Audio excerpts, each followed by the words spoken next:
here's what the result of that was. This company just won in Chile the national award for the fastest growing company in Chile. One of the young men from Chile came up to me afterwards and he says, I'd like to be your prototype.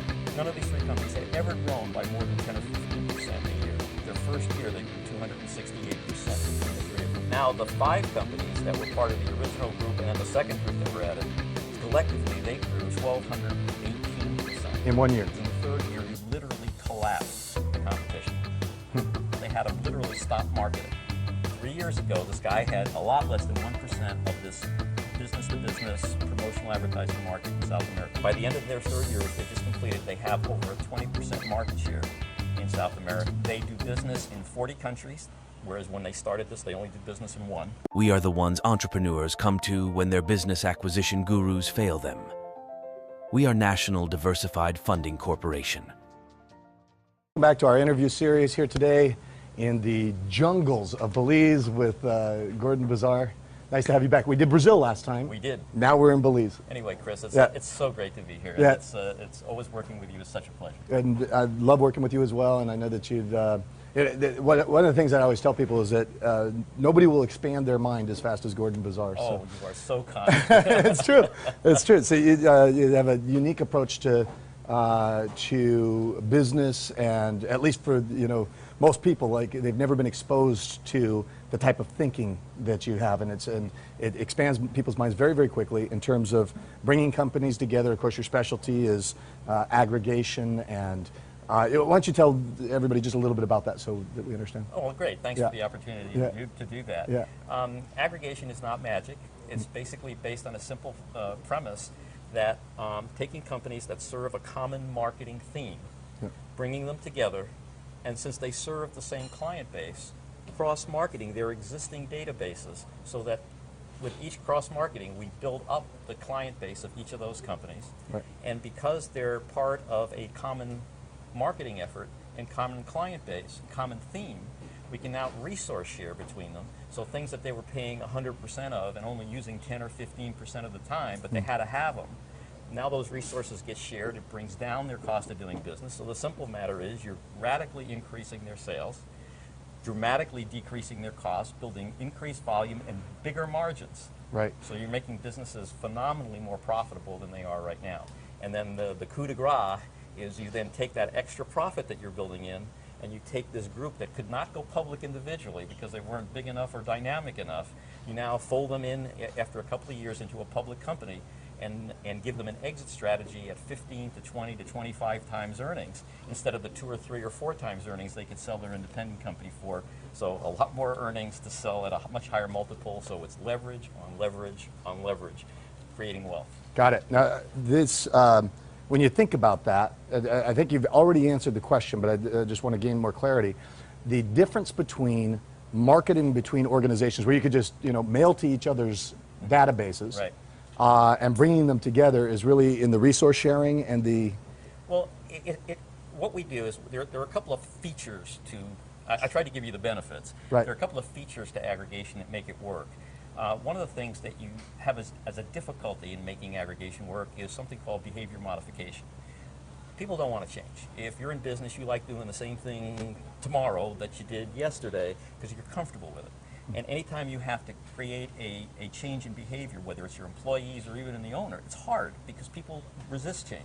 Right. So what we realized is we had to create a new kind of person who makes the system work so that the entrepreneur just does tomorrow what they did yesterday. And that comes in the form of a core group of people who are professionals. They're trained to make the cross-marketing work. They're trained in how to bring together these companies for resource sharing so that these companies don't have to think about aggregation. They just think about their own business and making their own business work, and aggregation works for them almost seamlessly. Got it. Now, is there loss of control to the individual business owner? One of the things that I try and explain to people is entrepreneurs are a crazy lot, all of us, because you're an entrepreneur and I'm an entrepreneur, and if you're anything like the typical entrepreneur, you would rather work for a lot less money but have total control of your own future than have a lot of money but have somebody who governs you, controls you, points you, tells you what you have to and can't do. Right. Okay, and that's me. That's most of the entrepreneurs that I know. That is an incredible resource in a person. What makes them dynamic. It's what makes them self-starters. It's what keeps them at the front end of where they are, is that internal drive that they have to be in control of their own fate. So if we were to take that away from an entrepreneur, we would remove from the system the biggest power that we have in aggregation. So the way in which we assemble companies is they are managed autonomously, always. Even when they fold into the public company, they still maintain the ownership and control of their own vehicle, so that they have that characteristic of entrepreneurship, of being that captain of their ship. That's a really prime importance to what we do. It's part of how we keep them powerful. Right. Now, I would think that in smaller, independently held companies that that have a leader that's out there trying to express themselves through the business, that might be more of a challenge to get them to fold into the aggregation. Yes, it is. Than, Right, it is. And in order to get somebody to get comfortable with aggregating their company, it takes two things. The word that we use in our own organization is suitability. Not everybody is right for aggregation. If a person has a really strong ego, they don't feel comfortable in a collaborative environment, because this is a collaboration. This is about getting things together that we can do in a collaborative environment that we can't do separately. So the collaboration is a real important part of this. So if you have somebody who's just independent, it's got to be their way or the highway, they're not going to be really good at this. Right. So the first thing we try and do is screen those folks out. We would really rather not even bring them into the equation. So we're looking for entrepreneurs who really see the benefits of leaving their ego at the door, working collaboratively. Sometimes it's their way that's going to be govern where that group goes, and sometimes it's not. But they got to be okay with that. So that eliminates a lot of people for us. Right. But the idea is that there's still a lot of people left, and what we're looking for is suitability. One of the things that we found in aggregation, because we aggregate around a marketing theme, is that the minute you start the process of that first person or two that the business is being considered for aggregation, Right. there's a certain point where they get it, what aggregation can do for them. Right. And the next thing you know, they're telling you, well, I want to cross-market with so-and-so's company because he's the best there is. And if I can cross-market with his database, they're going to be a fit for me, and they're of the quality and quantity that will really make a difference for me.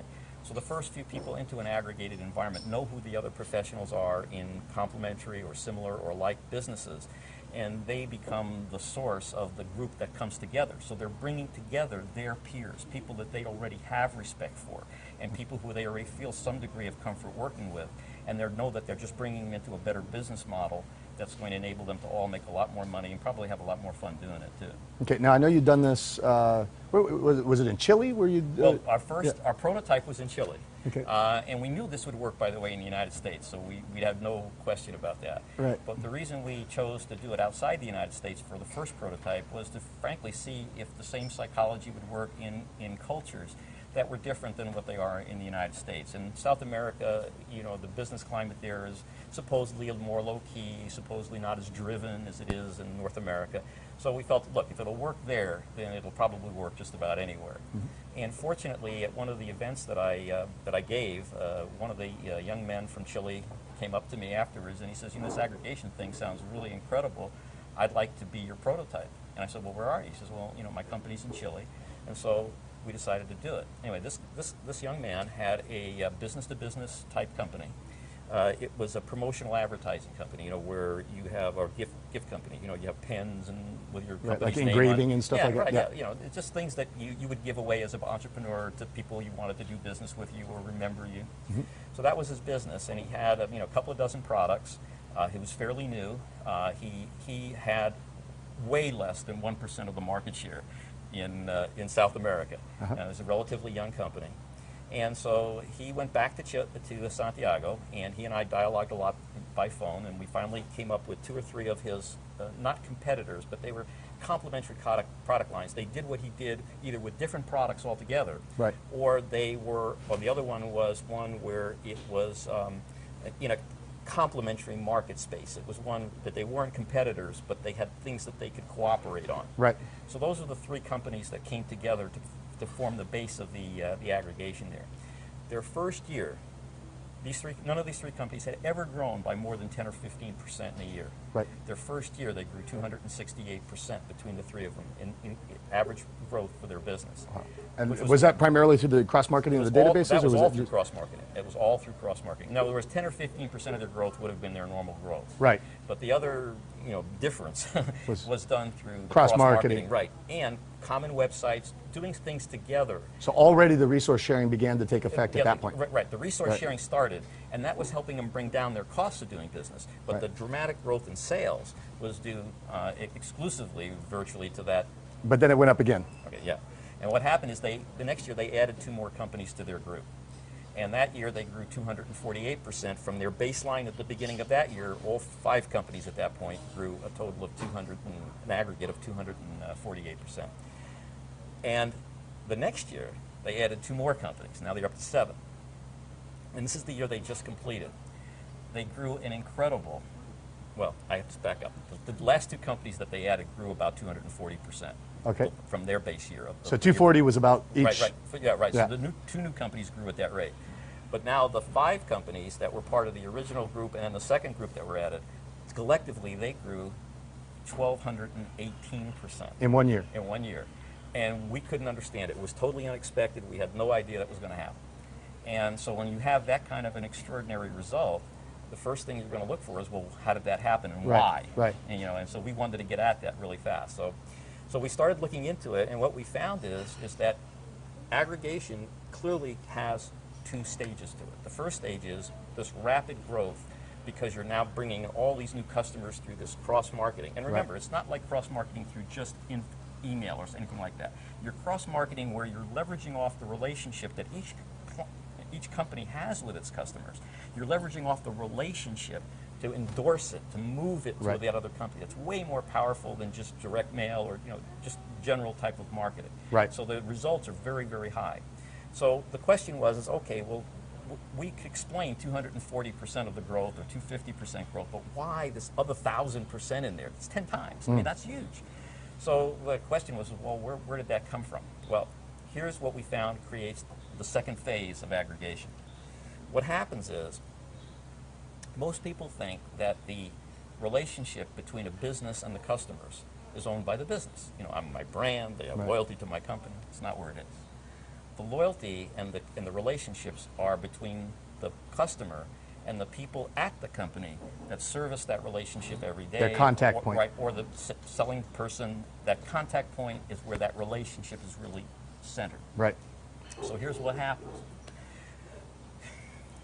There are 3 things that we did in the first 2 years of aggregation with those companies that set the stage for that 12%. We didn't realize we were doing it.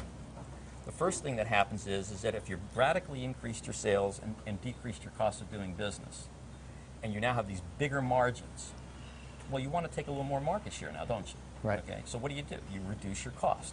You got the margins. Easy for you to reduce your cost. Your competitor can't because they're still working under the old model. Right. So now you're going to take away a little bit more of the market because you're now going to bring down your cost. So in addition to cross-marketing, you're now pricing your product more competitively in the marketplace. Right. That's one. Number 2 is you still got these huge margins. So what are you going to do with those huge margins? You're going to now increase service. So now you not only charge less, but you invest some of that profit now into giving better service. Okay. Now that's 2. Number 3, and this has turned out to be the critical one, is you got great people working for you right now. They're doing a heck of a job. You're making a lot of money, so you share some of it back with them and you pay your people more money. Now, put yourself in the place of the top salesman for your competitor. Okay? Right. For 2 years now, he's been losing customers to you because you're giving better service and you're charging less money, and the guy who has his job at your company is making more money than he is. What's your thought about that? Yeah, You're make that the guy. leap, right? Yeah. It's like, why am I here? I can go there, bring my customers with me, and give them better service for less money, and I make more money. And so what happens is in the 3rd year, you literally collapse the competition. They can't compete. Their key people start leaving them. They bring their clients over.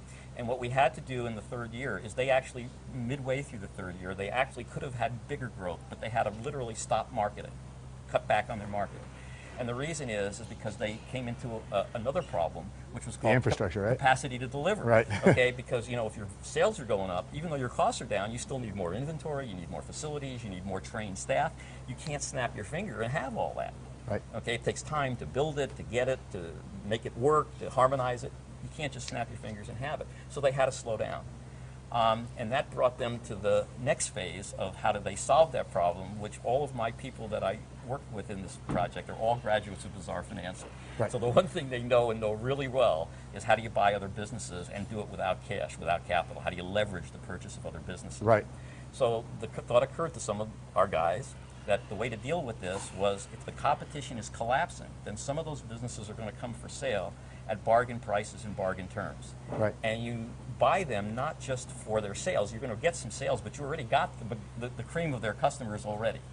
But when you buy that company, you get the rest of their sales, but more importantly, you get their facilities, you get their inventory, you get their key staff people.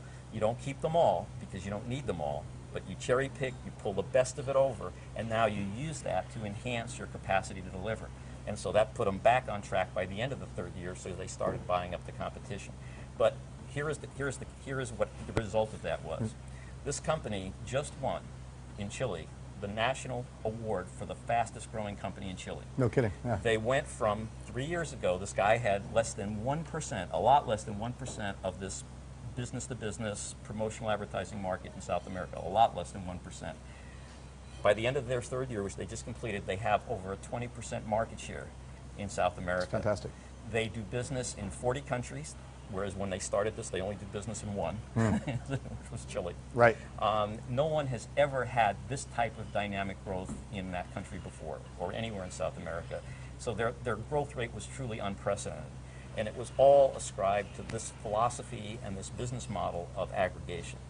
So aggregation is not for everyone. It's got certainly certain weak points in it, as any business model does.